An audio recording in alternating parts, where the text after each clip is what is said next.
Buenos días, jóvenes, ¿cómo están? Espero que todo bien, muchachos. Una disculpa de antemano porque no puedo estar en la clase el día de hoy. No voy a poder acompañarlos en la clase de Derecho ni en la clase de hospedaje.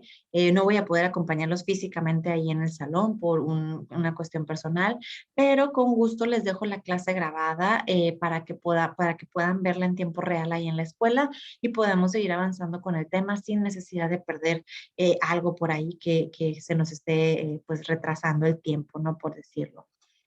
Muchachos, por ahí creo que el licenciado Manuel de igual manera iba a subir ahí con ustedes para hablar con ahí en persona.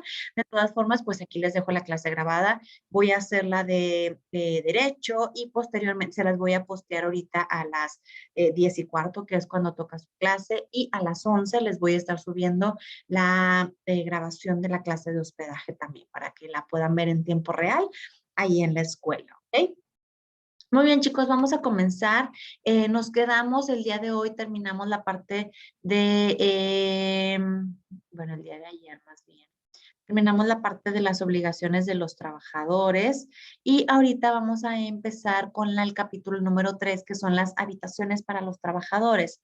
Dice el artículo 136 que toda empresa agrícola, industria, minera o de cualquier otra clase de trabajo está obligada a proporcionar a los trabajadores habitaciones cómodas e higiénicas. Para dar cumplimiento a esta obligación, las empresas deberán aportar al Fondo Nacional de la Vivienda el 5% sobre los salarios de los trabajadores de su servicio. Es decir, chicos, eh, cualquier empresa en la que tú estés trabajando va a estar dando un cierto porcentaje al fondo de Infonavit para que tú en un futuro puedas tener acceso a una habitación digna, limpia, higiénica, etcétera, ¿no? Todas las empresas van a estar cooperando, por así decirlo. Parte de tu salario lo van a estar pasando a la parte del Infonavit para que poco a poco tú vayas teniendo acceso a este tipo de pues de casas, ¿no? El artículo 137 dice, el Fondo Nacional de la Vivienda tendrá por objeto crear sistemas de financiamiento que permitan a los trabajadores obtener crédito barato y suficiente para adquirir en propiedad habitaciones cómodas e higiénicas para la construcción, reparación o mejoras de sus casas habitación y para el pago de pasivos adquiridos por estos conceptos. Es decir, chicos, si tú en algún momento dices, no, ¿sabes qué? Yo ya tengo una casa, yo no quiero comprar una casa nueva. Bueno, tú puedes solicitar este crédito para hacerle mejoras al lugar en el cual estás viviendo. ¿Qué son estas mejoras? Bueno, que quiero construir un cuarto, dos cuartos más, quiero meterle piso, quiero ponerle, no sé, quiero reparar los baños, quiero hacer un nuevo baño. No sé, chicos, en sí o en general son mejoras que tú le quieres hacer a tu casa, que si le quieres poner cocina, que si quieres, a lo mejor tumbar una pared y hacer una ampliación, cualquiera de ese tipo de cosas podría entrar aquí según el artículo 137. Dice el 138, los recursos del Fondo Nacional de la Vivienda serán administrados por un organismo integrado en forma tripar- tripartita por representantes del gobierno federal, de los trabajadores y de los patrones. ¿Ok? Es decir, en este caso dice tripartita porque es una parte por cuestiones de la empresa, una parte es la empresa, otra parte es el empleado y otra parte es el gobierno. Luego dice el 139, la ley cree dicho organismo regula los procedimientos y formas conforme a los cuales los trabajadores podrán adquirir una propiedad podrán adquirir en propiedad habitaciones y obtener los créditos que se refieren al artículo 137. El 140 dice, el organismo al que se refieren los artículos 138 y 139 tendrá a su cargo la coordinación y financiamiento de los programas de construcción de casas habitaciones destinadas a ser adquiridas en propiedad por los trabajadores. El 141 dice, las aportaciones del Fondo Nacional de la Vivienda son gastos de previsión social de las empresas y se aplicarán en su totalidad a construir depósitos en favor de los trabajadores que se sujetarán a las siguientes bases. Vamos a ver cuáles son las bases en los que el Fondo Nacional de Vivienda crea o aplica la parte de la construcción de los depósitos. Dice número 1, en el caso de incapacidad total permanente, de incapacidad parcial permanente, cuando ésta sea del 50% o más de invalidez definitiva, según los términos de la ley del Seguro Social, de jubilación o de muerte del trabajador, se entregará el total de los depósitos constituidos a él o sus beneficiarios, con una cantidad adicional igual a dichos depósitos en los términos de la ley a que se refiere en el artículo 139. Cuando el trabajador, el número 2 dice, cuando el trabajador deje de estar sujeto a una relación de trabajo y cuente con 50 años o más de edad, tendrá derecho a que se le haga entrega del total de los depósitos que hubiese hecho a su favor en los términos de la ley del Instituto del Fondo Nacional de la Vivienda para los Trabajadores. Luego el número 3 dice, en caso de que el trabajador hubiere recibido crédito del instituto, las cantidades a que tuviere el derecho en los términos de las fracciones anteriores se aplicará a la amortización del crédito, salvo en los casos de incapacidad total permanente o de muerte en los términos del artículo 145, si después de hacer la aplicación de dichas cantidades a la amortización del crédito quedare saldo a favor del trabajador, se le entregará a este el monto correspondiente. Para la devolución de los depósitos y cantidades adicionales, bastará que la solicitud por escrito se acompañe con las pruebas pertinentes. Luego dice el artículo 142, cuando una empresa se componga de varios establecimientos, la obligación a que se refiere el artículo 136 de esta ley se extiende a cada uno de ellos y a la empresa en su conjunto.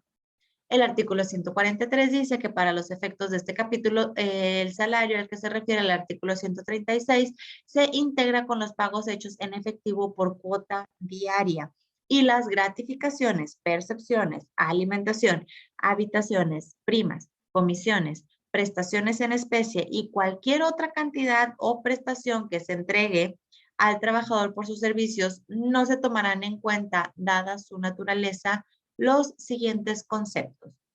A. Los instrumentos de trabajo, tales como herramientas, ropa y otros similares. B. El ahorro, cuando se integre por un depósito de cantidad semanaria o mensual igual del trabajador y de la empresa y las cantidades otorgadas por el patrón para fines sociales o sindicales. C. Las aportaciones al Instituto de Fondo Nacional de la Vivienda para los trabajadores y las participaciones en las utilidades de las empresas. D. La alimentación y la habitación cuando no se proporcionen gratuitamente al trabajador, así como las despensas. Los premios por asistencia. F. Los pagos por tiempo extraordinario, salvo cuando este tipo de servicios esté pactado en forma de tiempo fijo. Y G. Las cuotas al Instituto Mexicano del Seguro Social a cargo del trabajador que cubran las empresas. El 144 dice, chicos, que se tendrá como salario máximo para el pago de las aportaciones el equivalente a 10 veces el salario mínimo general del área geográfica de aplicación que corresponda. Es decir, según el salario mínimo que esté dentro de tu zona geográfica, vas a poder aportar a esta parte del Infonavit hasta 10 veces un salario mínimo, ¿ok? Suponiendo que aquí en Monterrey me habían dicho que el salario mínimo estaba como en 150, más o menos. Vamos a dejarlo en 150. Entonces, pues tendrías que aplicar o podrías aportar hasta 1,500 pesos para la aportación.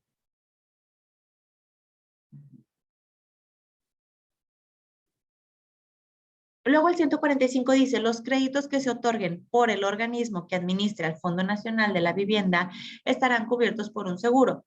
Para los casos de incapacidad total, permanente o de muerte que libere al trabajador o a sus beneficiarios de las obligaciones, gravámenes o limitaciones de dominio a favor del citado organismo derivadas de estos créditos. Para tales efectos se entenderá por incapacidad total permanente la pérdida de facultades o aptitudes de una persona que la imposibiliten para desempeñar cualquier trabajo por el resto de su vida, cualquiera que sea la naturaleza del riesgo que la haya producido. Tratándose de los casos de incapacidad parcial permanente, cuando esta sea del 50% o más o invalidez definitiva, se liberará al trabajador acreditado del adeudo. los gravámenes o limitaciones de dominio a favor del instituto, siempre y cuando no sea sujeto de una nueva relación de trabajo por un periodo mínimo de 2 años, lapso durante el cual gozará de una prórroga sin causa de intereses para el pago de su crédito. La existencia de cualquiera de estos supuestos deberá comprobarse ante el Instituto de Fondo Nacional de la Vivienda para los Trabajadores dentro del mes siguiente a la fecha en que se determine. 146, el artículo 146 dice que los patrones no estarán obligados a pagar las aportaciones a la que se refiere el artículo 136 de esta ley, por lo que toca a los trabajadores domésticos. 147 dice, el Ejecutivo Federal, previo estudio y dictamen del organismo que se constituya para administrar el recurso del Fondo Nacional de la Vivienda, determinará las modalidades y fechas en que se incorporarán al régimen establecido por este capítulo. En el que viene el punto número 1, los deportistas profesionales, y el punto número 2, los trabajadores a domicilio.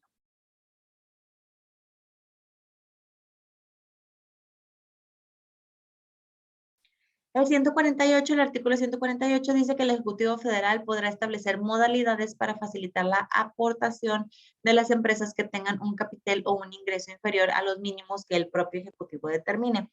Estas resoluciones podrán revisarse total o parcialmente cuando a su juicio existan circunstancias que lo justifiquen. El artículo 149 dice que el organismo que se cree para administrar los recursos del Fondo Nacional de la Vivienda determinará las sumas que se asignarán al financiamiento de programas de casas habitaciones destinadas a ser adquiridas en propiedad por los trabajadores y los que se aplicarán para la adquisición, construcción, reparación o mejoras de dichas casas, así como para el pago de pasivos adquiridos por estos conceptos. Al efectuar la aplicación de recursos, se distribuirán equitativamente entre las distintas regiones y localidades del país, así como entre las diversas empresas o grupos de trabajadores. Para el otorgamiento individual de los créditos, se procederá en caso necesario conforme a un sistema de sorteos en los términos que establezca la ley que se refiere al artículo 139. El 150 dice, vamos a leer este por último, chicos, cuando las empresas proporcionan a sus trabajadores casa en comodato o arrendamiento, no están exentas de contribuir al Fondo Nacional de la Vivienda. En los términos del artículo 136, tampoco quedarán exentas de esta aportación respecto de aquellos trabajadores que hayan sido favorecidos por el crédito de los fondos. Bueno, vamos a terminar estos temas. Dice luego el 151, cuando las habitaciones se den en arrendamiento a los trabajadores, la renta no podrá exceder del 0,5% mensual del valor catastral de la finca y se observarán las normas siguientes. 1. Que las empresas estén obligadas a mantenerlas en condiciones de habitación de habitabilidad y hacer oportunamente las reparaciones necesarias y convenientes.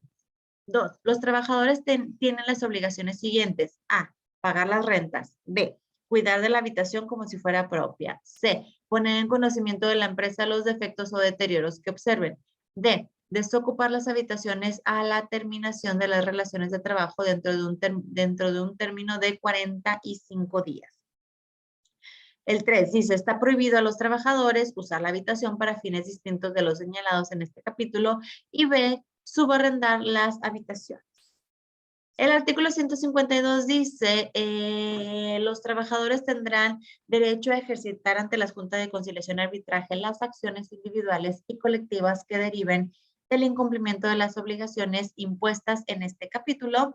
Y el 153 en donde dice que las empresas tendrán derecho a ejercitar ante las juntas de conciliación y arbitraje las acciones que les correspondan en contra de los trabajadores por incumplimiento de las obligaciones que les impone este capítulo. Muy bien. Chicos, pues vamos, este es el tema que teníamos que ver el día de hoy. Como no pude estar ahí físicamente, pues les dejo la clase grabada, pero espero la puedan ver ahí correctamente en tiempo y forma ahí en el salón. Cualquier duda o comentario que tengan, muchachos, respecto a lo que acabamos de leer y de explicar aquí de de este tema de derecho, pues por favor ahí me pueden hacer llegar sus comentarios a mi teléfono, a mi número.